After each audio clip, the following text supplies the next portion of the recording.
జై వాసవి, జై జై వాసవి. ఈనాటి సమావేశానికి ముఖ్య అతిథిగా ఇచ్చేసిన వైశ్య వికాస వేదిక trust and chairman founder doctor Kacham Satyanarayana గారికి, స్టేజీ అలంకరించిన వైశ్య మిత్రులకు, బంధువులకు, మన వైశ్య ప్రముఖులకు, విలేకరులకు అందరికీ నమస్కారం. ఇవాళ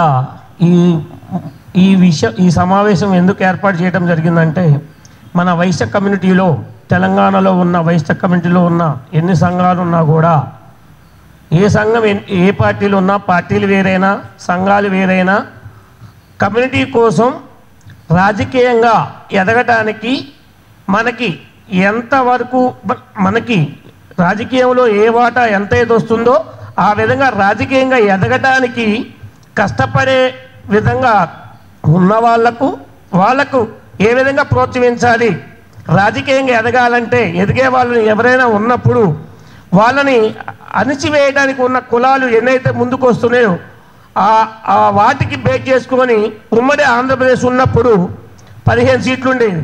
ఇప్పుడు తెలంగాణ వచ్చిన తర్వాత ఒకే సీటు అంకితమైంది. అట్లా కాకుండా రాజకీయంగా ఎదిగితే మన వైశ్య కమ్యూనిటీ కూడా చాలా బాగుంటుందనే ఉద్దేశంతో వైశ్య వికాస వేదిక trust and founder chairman Kacham Satyanarayana గారు ఈ మీటింగ్ ఏర్పాటు చేశారు. ఎన్ని సంఘాలున్నా కూడా ఈ సంఘాలు కేవలం శాలువలు కప్పించుకోవడానికి వాటికే పనిచేస్తాయి, కానీ కమ్యూనిటీ కోసం శ్రద్ధగా పనిచేసే వ్యక్తులు చాలా తక్కువ ఉన్నారు. ఆ విషయంకి వస్తే 100% నేను అంటే ఒక వైశ్య గర్జన మీటింగ్ పెట్టినప్పటి నుంచి చూస్తున్నాను. అది కూడా ఎంతో ఖర్చుతో కూడుకొని పెద్ద తెలంగాణ స్టేట్ మొత్తానికి ఒక వైశ్యులు ఉన్నారు, మన బలం నిరూపించుకోవాలని మీటింగ్ ఏర్పాటు చేసి కార్యక్రమం చేశారు వైశ్య వికాస వేదిక నుంచి. అట్నే ఎన్ని మీటింగ్లు కూడా వైశ్యుల్ని రాజకీయంగా ఎదగడం కోసం ఎన్నో కార్యక్రమాలు చేసుకుంటూ ఏ విధంగా రాజకీయంగా ఎదుగుతారు, మన కమ్యూనిటీ ఏ విధంగా రాజకీయంగా ఎదగాలి, ఏ విధంగా మీటింగ్ పెట్టి వాళ్ళని ఎలా విధంగా ప్రోత్సహించాలి అనే దాని మీద ఎన్నో మీటింగ్లు చేసుకుంటూ వస్తున్నారు. ప్రత్యేకంగా కాచమన్న గారికి నేను ధన్యవాదాలు తెలుపుతున్నాను. ముఖ్యంగా మనం రాజకీయంగా ఎదగాలి అంటే ఏమనేది పెద్దవాళ్ళందరూ స్టేజ్ మీద ఉన్నారు.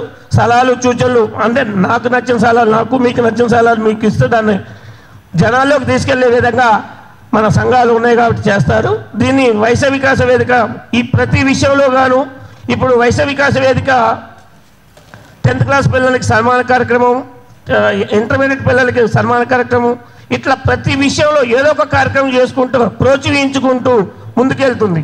రాజకీయంగా ఎదగడానికే ఈ చర్చాగోష్ఠిలో మనకున్న సలహాలు ఇవ్వాలని చెప్పేసి అన్నగారు పెట్టిన మీటింగ్కి నా సలహా ఏంటంటే, రాజకీయంగా ఎదగడానికి మన వైశ్య కమిటీని మనం ఎంత ప్రోత్సహించినా కూడా ముందుకు రావట్లేదు అన్నది అన్న తాపత్రయం అని నేను అంటున్నా. కంపల్సరీ ఎదగడానికి ఎటువంటి సాయం కావాలన్న రాజకీయంగా మనకున్న వాళ్ళల్లో ఇప్పుడు అన్నగారు ఉన్నాడు కాబట్టి రాజకీయంగా ఎదగాలంటే సలహాలు సూచనలు ఎప్పుడు కూడా కాచవన్నకు ఫోన్ చేసి దాని మీద మనం సలహాలు సందేశాలు తీసుకుంటే 100% అన్న ఎప్పుడు 24/7 అందుబాటులో ఉంటారు. దాన్ని అందరూ కూడా రాజకీయంగా ఎదగడానికి సలహాలు సూచనలు తీసుకోవాలని ఈ అవకాశం ఇచ్చిన వైశ్య వికాస వేదికకి అన్నకు కూడా అందరికి కూడా ధన్యవాదాలు.